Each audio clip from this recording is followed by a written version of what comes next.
अच्छा जी, अब ना ज़ैनब की भी हो चुकी है आहिस्ता आहिस्ता तैयारी, क्योंकि एडमिशन तो हो चुका है और स्कूल में ये एक दिन तो होके भी आ चुकी है। लेकिन मैंने उसे 2 यूनिफ़ॉर्म दिला दी हैं क्योंकि इजी होता है माओं के लिए अपने ना बच्चों को कवर करने के लिए। तो ये है ज़ैनब का यूनिफ़ॉर्म और ये इसका माशाल्लाह प्यारा सा बैग आ गया। साथ में बुक्स और कॉपीज़ की भी तैयारी हो चुकी है। तो ज़ैनब अच्छे से जाके इंशाल्लाह पढ़ के आएगी। तो अब मसला और बात ये है हुआ ये है कि मसला ये हुआ है कि आपको पता है कभी-कभार हम लोग क्या करते हैं कि सब कुछ जानते बुझते हुए भी हम लोग को ना अपनी ज़िंदगी की जो डोर है ना किसी के हाथों में दे देते हैं। तो हुआ ऐसा था कि जैसे कि मेरे जो बड़े बच्चे हैं वो जा रहे हैं अच्छे स्कूल में, बहुत हायर स्कूल में। 2 बड़े बच्चे यानी खुले निगार और मदर। अब मसला ये हुआ कि मेरी जो छोटी बेटी है ज़ैनब, डाला तो उसे मैंने इंग्लिश मीडियम स्कूल में, लेकिन थोड़ा उनसे कम स्टैंडर्ड के स्कूल में। तो मेरे ससुराल वालों ने किया, काफ़ी इख्तलाफ़ किया इस बात पे, काफ़ी बातें बनाई हैं और सारा इल्ज़ाम हमेशा बहुओं पे आता है कि बहुएँ करती सिखाती हैं। अब मसला ये हुआ कि जब आप अपनी ज़िंदगी में किसी किस्म का कोई स्टेप लेते हो ना, सबकी सुनने के बाद, काफ़ी कुछ बर्दाश्त करने के बाद अपनी डोरें जब खुद थाम लेते हो ना, तो लोगों को बर्दाश्त नहीं होता। तो आपने अगर आपकी ज़िंदगी में भी ये प्रॉब्लम्स हैं ना, आप किसी की सुन रहे हैं, एक औरत की ज़िंदगी होती ही क्या है? पहले माँ-बाप की सुनो, फिर भाइयों की सुनो, फिर शोहर की सुनो और फिर एट लीस्ट आके बच्चों की सुनो, तो उसकी ज़िंदगी कुछ भी नहीं होती। मैं आपसे ये कहना चाहूँगी कि अगर आपने भी अपनी ज़िंदगी की डोर किसी और के हाथ में दी है, तो अभी आपकी ज़िंदगी में थोड़ा जो टाइम बचा है ना, उसे खुद जी लें। तो वो डोर किसी को मत दें, उस डोर को खुद थामें, खुद काम करें। तो हुआ ये था कि 1 से 2 दिन मुझे लेने जाना पड़ा ज़ैनब को स्कूल। तो मेरे ससुराल वालों ने काफ़ी इख्तलाफ़ किया, काफ़ी लड़ाई की। अब मुझे इस चीज़ का काफ़ी बातें बनाई, काफ़ी मुझे इस चीज़ का दुःख हुआ। दुःख ये मुझे हुआ कि काश कि ये जो डोर मैंने उनके हाथ में अपनी ज़िंदगी की, अपने फ़ैसलों की दी हुई थी, अगर ये डोर मैं खुद पहले से ही थाम लेती, तो आज ये वक़्त मुझे ना देखना पड़ता। क्या मैं माँ नहीं हूँ? मैं अपने बच्चे का अच्छा-बुरा नहीं जानती? जबकि वो जानते हैं कि ये किस किस्म की है या कैसी है, सख्त मिज़ाज है, वो अच्छे से जानते हैं। तो फिर भी उन्होंने ये चीज़ें की। मैं अपनी प्यारी बहनों से यही कहना चाहूँगी कि अपनी ज़िंदगी की जो डोरें हैं, खुद थामें, खुद फ़ैसले करें, वरना लोग जीने नहीं देते। तो ये था मेरी ज़िंदगी का पहला बड़ा स्टेप, जो मैंने 9 साल के बाद या 10 साल के बाद अपने घर में एक बड़ा फ़ैसला अपने औलाद पे लिया। आप जानते हैं कि मैं शादी के अब आके तकरीबन 2 से 4 साल के बाद घर से निकली हूँ। मुझे ये लोग जाने का ही नहीं देते थे।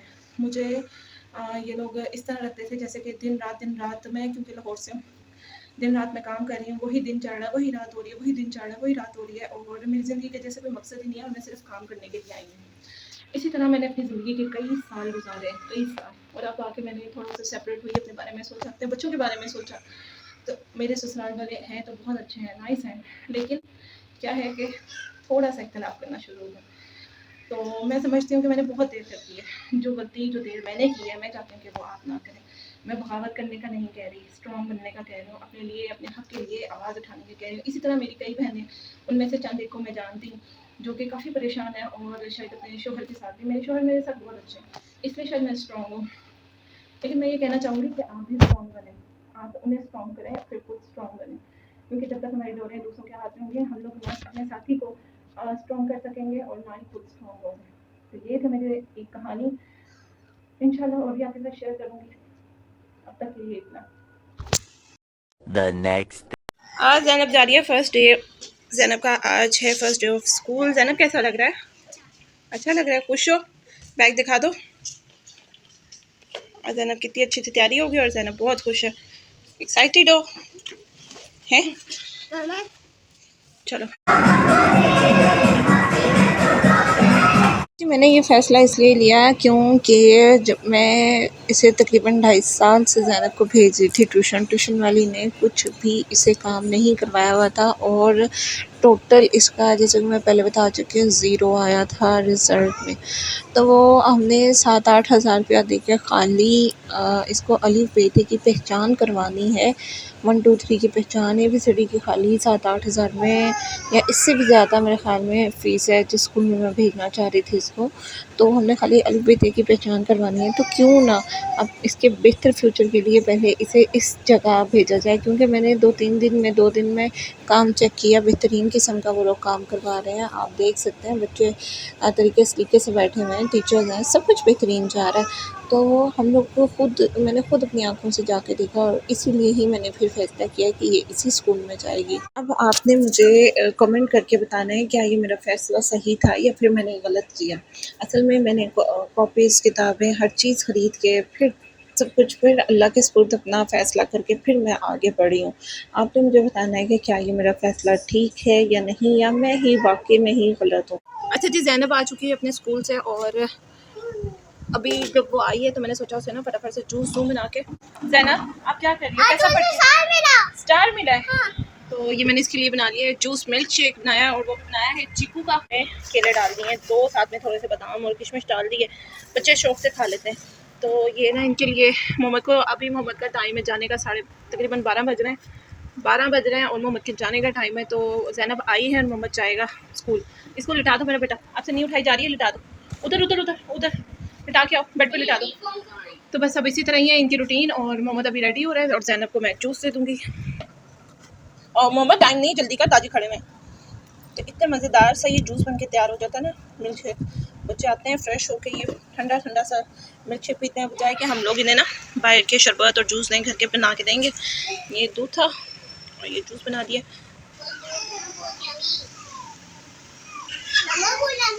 है। अच्छा लगा?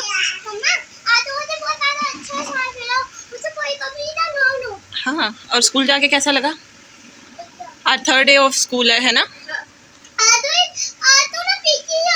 हाँ। चलो ठीक है, अभी आप जूस पी लो जल्दी से। अभी आ गई मोहम्मद की बारी, इसको भी देके भेजूंगी। अभी ये तैयार हो चुका है। आप तो बहुत टेस्टी बनाती हो। टेस्टी बनाती हूँ, यम्मी है। आ जाओ ज़ैनब, आप भी थोड़ा सा पी लो। ज़ैनब आधा पी के ना चली गई है।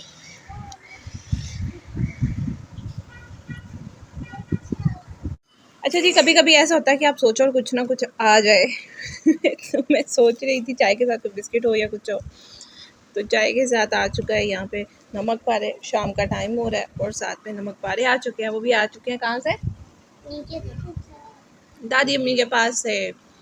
तो चलें जी, हम चाय को एंजॉय करते हैं। आप भी ज़रूर बताइएगा अगर आप लोग भी चाय के साथ कोई ना कोई चीज़ खाना पसंद करते हैं। तो बना रही हूँ ये चने, मैंने सोचा कि आपके साथ भी शेयर करूँ। इतने मज़ेदार ये चने बन के तैयार हुए थे। इसकी रेसिपी मैंने फुल तो नहीं दी यहाँ पे, लेकिन ना बहुत मज़े के बने थे ये।